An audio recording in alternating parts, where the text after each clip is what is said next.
सभी विद्यार्थियों का हार्दिक अभिनंदन है आपके अपने यूट्यूब चैनल स्टडी अड्डा पे। तो पिछली क्लास में हमने महत्वपूर्ण शब्दावली बताई थी और ऑब्जेक्टिव क्वेश्चन जो बनने वाले थे वो बताए थे। आज उसी क्रम में हम आगे जो लॉन्ग क्वेश्चन है, ठीक है, दीर्घ उत्तरीय प्रश्न जो पूछे जाते हैं वो मैं आप लोगों को बताने वाला हूँ। आप लोग वीडियो को अंत तक देखें, तभी ये सारी जानकारी आप लोगों को समझ में आएगी। तो क्वेश्चन है, गांधी जी ने असहयोग आंदोलन को वापस लेने का फैसला क्यों किया? तो कल हमने बताया था आप लोगों को कि एक घटना थी 5 फरवरी 1922 की, ठीक है। तो 5 फरवरी 1922 की घटना क्या थी? चौरी चौरा कांड हुआ था। क्या हुआ था भैया 5 फरवरी को? तो चौरी चौरा कांड हुआ था। कांड कहाँ हुआ था ये? तो ये गोरखपुर में हुआ था, उत्तर प्रदेश राज्य में गोरखपुर में चौरी चौरा गांव में घटना घटित हुई थी। घटना क्या थी देखिए, आप लोगों को मैंने विस्तार से देखिए समझाया है, ठीक है। आप लोग इसको अपने चाहे तो कॉपी पे नोट कर सकते हैं, स्क्रीनशॉट लेना चाहें तो स्क्रीनशॉट भी ले सकते हैं। देखिए लिखा हुआ है, गांधी जी ने बहुसंख्यकों द्वारा हिंसा की विभिन्न घटनाओं के कारण असहयोग आंदोलन को वापस लेने का फैसला किया।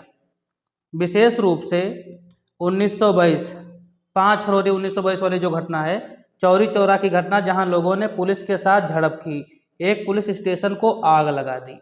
देखिए पुलिस वाले अपने उसमें पुलिस स्टेशन में अपनी चौकी में चले गए, तो गांव वाले क्या करते हैं, मिट्टी का तेल डाल के चारों तरफ और माचिस की तीली एक लगा देते हैं। इससे जो है पुलिस स्टेशन पूरी तरीके से जलकर राख हो जाता है। उसमें जो 21-22 आदमी होते हैं पुलिस वाले, वो भी जल जाते हैं। तो गांधी जी ने महसूस किया कि जनता अभी तक एक बड़े संघर्ष के लिए तैयार नहीं थी और सत्याग्रहियों को अहिंसक प्रदर्शनों के लिए ठीक से प्रशिक्षित होने की आवश्यकता थी। तो ये बात थी, इसलिए जो है गांधी जी ने जो है अपना असहयोग आंदोलन जो था वो वापस ले लिया, ठीक। नेक्स्ट क्वेश्चन है, जलियांवाला बाग हत्याकांड के बारे में आप क्या जानते हैं? पूछ लिया जाता है कि जलियांवाला बाग हत्याकांड पे टिप्पणी लिखिए, ठीक है। क्वेश्चन बहुत इंपॉर्टेंट है, ये आपके परीक्षा में आता ही आता है और कंपटीशन एग्जाम के जो परीक्षाएं होती हैं, ठीक है, वहाँ पे पूछा जाता है कि जलियांवाला बाग हत्याकांड कब हुआ, कहाँ हुआ, ठीक है। अमृतसर में, ठीक है, मैप में भरने को आता है अमृतसर कहाँ है, पंजाब में, ठीक, किस जगह पे है, ये सब क्वेश्चन यहाँ से बनते हैं, तो आप लोग समझिए। तो जलियांवाला बाग हत्याकांड 13 अप्रैल 1919 को जनरल डायर ने जलियांवाला बाग के संलग्न मैदान से निकास बिंदुओं को अवरुद्ध कर दिया था। कहने का मतलब ये है कि वहाँ पे जहाँ पे मेला लगा हुआ था जलियांवाला बाग में, एक ही रास्ता था, ठीक है। तो एक ही रास्ता जो था जहाँ से आदमी निकलते थे, तो वहाँ पे अपने पुलिस वालों को ले जा करके और वहाँ से जो है बंद कर दिया उस रास्ते को, वहीं से अंधाधुंध फायरिंग करवाने लगा, ठीक। यहाँ बड़ी संख्या में भीड़ इकट्ठा हो गई थी। कुछ लोग ब्रिटिश सरकार के दमनकारी उपायों का विरोध करने के लिए, अन्य लोग वार्षिक बैसाखी मेले में भाग लेने के लिए गए हुए थे।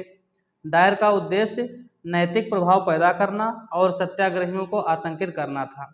देखिए वहाँ पे जो मेला लगा हुआ था, मैं बता दूं, वहाँ पे क्रांतिकारी भी गए हुए थे, क्योंकि मार्शल लॉ लागू हुआ था, ठीक है।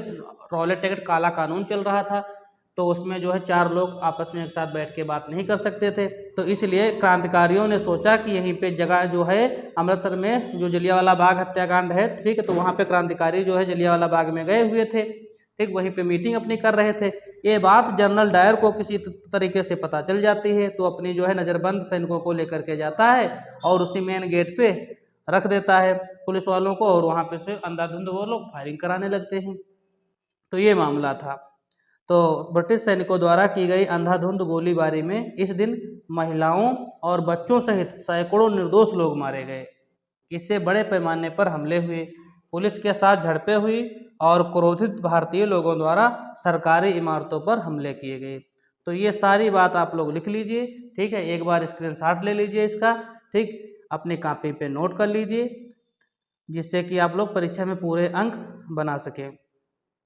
नेक्स्ट क्वेश्चन है जो कि बहुत इंपॉर्टेंट है, साइमन कमीशन पर टिप्पणी लिखना है। अब साइमन कमीशन देखिए क्या है, 1928 में साइमन कमीशन भारत आया था। साइमन कमीशन का गठन कब हुआ था? तो ये क्वेश्चन पूछ लिया जाता है। साइमन कमीशन का गठन 1927 में हुआ था। और ये भारत कब आया? तो भारत 1928 में आया। साइमन कमीशन गो बैक के नारे लगाए गए, ठीक। नारे क्यों लगाए गए? क्योंकि इसमें जो है ये भारत में जांच करने के लिए एक आयोग आया और इसमें सभी जितने भी व्यक्ति थे वो सब विदेशी थे, यानी कि अंग्रेज थे, तो इसलिए इसका विरोध हुआ। ऐसा इसलिए था क्योंकि यह निकाय भारतीय शासन में संवैधानिक परिवर्तनों का सुझाव देने के लिए था, लेकिन इसमें कोई भी भारतीय सदस्य नहीं थे। भारत के लिए कोई कानून बन रहा है और भारतीय है नहीं इसमें, तो इसलिए इसका भाई विरोध किया गया। कांग्रेस और मुस्लिम लीग ने संयुक्त रूप से इसके खिलाफ प्रदर्शन किया।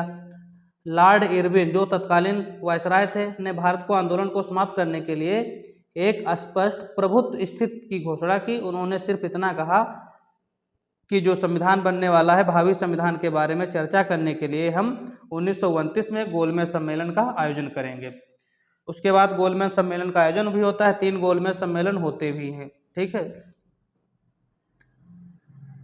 गोलमेज से बता दें मैं, गोलमेज सम्मेलन क्या है। तो गोलमेज का मतलब ये है, देखिए एक मेज है, देखिए आप लोगों ने मेज देखा होगा, 4 कोने की मेज होती है, ठीक है, इस प्रकार से। एक मेज होती है गोल मेज। तो गोल मेज का मतलब है मेल गोल थी। अब इसके चारों तरफ इधर उधर आदमी बैठ के जो है मीटिंग करेंगे, तो इसमें ये नहीं पता चलेगा कि कौन बड़ा अधिकारी है कौन छोटा है, यानी कि इसमें सबको बराबर माना जाएगा। गोल अगर इसमें इस प्रकार की जो मेज है, तो जैसे इसमें जो मेन व्यक्ति होगा वो इधर बैठेगा, बाकी सब इधर उधर बैठेंगे, तो इससे पता चलेगा कि ये मेन है। लेकिन गोल मेज का मतलब इसमें सब बराबर होंगे। क्लियर? तो ये गोल मेज सम्मेलन था, राउंड कॉन्फ्रेंस टेबल इसको कहेंगे इंग्लिश में। नमक यात्रा चर्चा करते हुए स्पष्ट करें कि यह उपनिवेशवाद के खिलाफ प्रतिरोध का एक असरदार प्रतीक था। दांडी यात्रा इसको कह सकते हैं, नमक कर यात्रा कह सकते हैं, सभी ने अवज्ञा आंदोलन कह सकते हैं। अगर जो कोई क्वेश्चन आता है तो आप लोगों को यही लिखना है। नमक यात्रा उपनिवेशवाद के खिलाफ प्रतिरोध का एक प्रभावी प्रतीक था, क्योंकि यह वस्तु नमक के खिलाफ विद्रोह में किया गया था। अब जो नमक एक ऐसी वस्तु है भाई, तो नमक का प्रयोग चाहे बड़ा आदमी हो चाहे छोटा हो, यानी कि अमीर हो या गरीब, सब जो है बराबर रूप से नमक का प्रयोग करते हैं। नमक पर कर और इसके उत्पादन पर सरकार का एकाधिकार एक गंभीर दमनकारी प्रशासनिक कदम था। अब नमक पे टैक्स बढ़ा दिया गया था, तो जो है गांधी जी और उनके जो सहयोगी थे वो एक जो है आंदोलन चलाते हैं। कौन सा? सविनय अवज्ञा आंदोलन। साबरमती नदी तक जाते भी हैं, वहाँ पे नमक बना करके इस कानून को तोड़ते हैं। देखिए इसमें बताया है, मैंने लिखा भी है। नमक मार्च इसलिए भी प्रभावी रहा क्योंकि गांधी जी ने मार्च के दौरान बड़ी संख्या में आम लोगों से मुलाकात की और उन्होंने उन्हें स्वराज और अहिंसा का सही अर्थ सिखाया। शांतिपूर्वक एक कानून को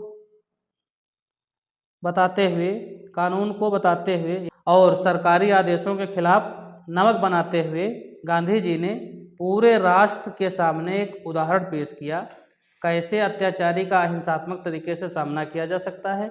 इसने 1930 में सविनय अवज्ञा आंदोलन का नेतृत्व किया। काहे का आंदोलन? तो सविनय अवज्ञा आंदोलन।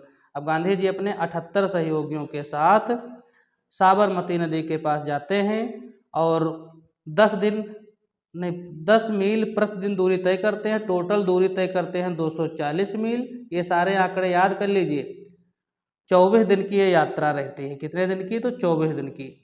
तो इस प्रकार से नमक कानून जो है टूटता है और उसके बाद गांधी इरविन समझौता होता है 5 मार्च 1931 को। ठीक है, 5 मार्च 1931 की डेट आप याद रखें, इस दिन गांधी इरविन समझौता होता है।